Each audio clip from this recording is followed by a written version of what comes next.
Tennessee Senator Bill Hagerty was one of those Republicans whose phone records were swept up in this, and he joins me now. President Trump last night slamming Jack Smith on Truth, saying, wow, Jack Smith and the Biden DOJ spied on Republican senators and at least one Republican congressman. This is really bad stuff. They tried to take down the Republican Party and got caught. Do you have any more information that, as this was revealed day before yesterday, and there was a testimony yesterday from Bondi saying you can't talk about it now? Have you heard anything more? Dana, we're trying to get to the bottom of it right now, but I'll say this. Later today, the Democrats are going to vote for the 6th time to keep the government shut down. This is all part of their grand theater. This is Chuck Schumer's goal, to keep us shut down till the 18th of October, when he brings all the radicals to D.C. to march on Washington in their No Kings March. This is supposedly to complain about the threat to democracy that Trump and the Republicans happen to present. Look at the threat to democracy here. Where were they complaining about what the Biden Justice Department did to us, surveilling 8 U.S. senators? We're going to get to the bottom of it. This goes all the way back to Obama as well, Dana. If you think about it, I was a private citizen then. I was one of Trump's finance chairmen. I moved into Trump Tower the day after the election in 2016. You think about it, the FBI came up and surveilled us then under the false Russia hoax pretext. Now we find out that they were surveilling us in 2023 with Jack Smith.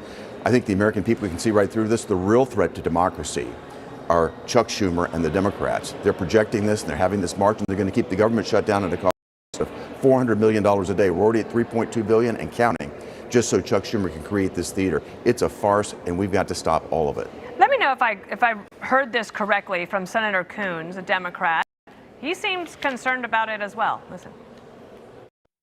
If true, it's something I think urgently needs more investigation, and we need to better understand on what basis the cell phones of a number of senators were targeted, not to listen to their conversations, but to track who they were calling and from where, which just on the surface of it would strike me as a significant invasion of the right of senators to conduct their jobs.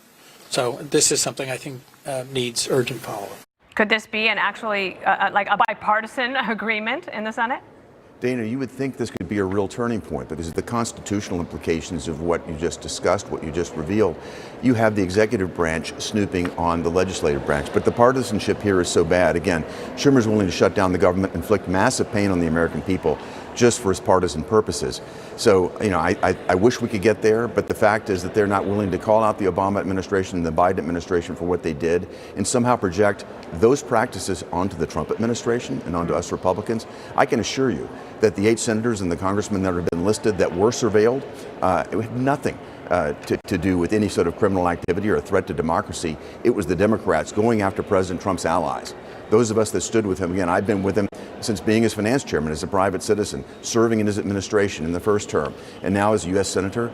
If they can do it to me, Dana, think about this. A sitting U.S. Senator, they could do it to you, they could do it to anybody. What else has this Biden administration done? What else have they done to destroy the American people's faith in our law enforcement institutions? All right, Senator Hagerty, we await more information, as you do as well. Thank you. Thank you, Dana.